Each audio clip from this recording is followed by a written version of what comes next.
Pagmahal na Diyos Ama, kami ay patuloy na lumalapit sa iyong dakilang pangalan.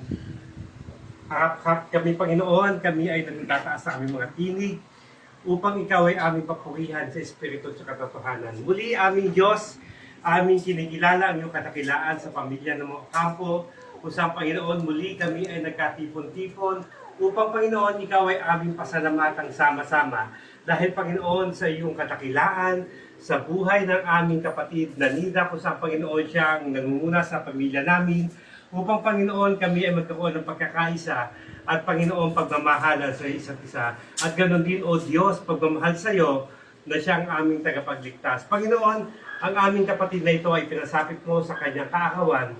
Kaya, Panginoon, kami ay nagtataas sa aming mga tinig ng pasasalamat na kung paano mo siya iningatan ng mga nagdaang mga panahon, Panginoon, ng kanyang buhay, panibagong pagkakatiwala uli ang iyong pinagkakaloob sa Kanya.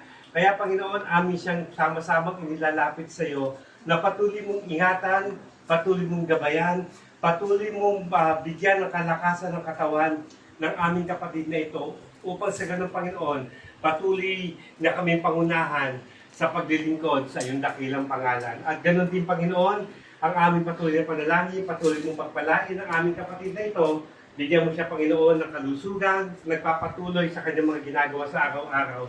At ikaw, Panginoon, ang kanyang patuloy na makilala. At nang dahil sa kanyang buhay, O Diyos, kami, yung mga anak na kanyang mahal sa buhay, Panginoon, ay patuloy na makalapit sa iyo na taglay ang papuri at pasasalamat. At bilang, O Diyos, pasasalamat namin at bilang pagkakaisa nakito, O Diyos, ang mga biyaya na aming tatanggapin sa harapan namin, ang aming panalangin sa iyo, O Diyos, pagpalain mo ang mga biyayang ito upang maging kalakasan sa aming mga tatanggap at kakain ng mga pagkapalang ito. O Diyos, muli, aming itataas ang iyong tinig, aming lubos ang pinagkapasalamat ang buhay ng aming kapatid na Nida.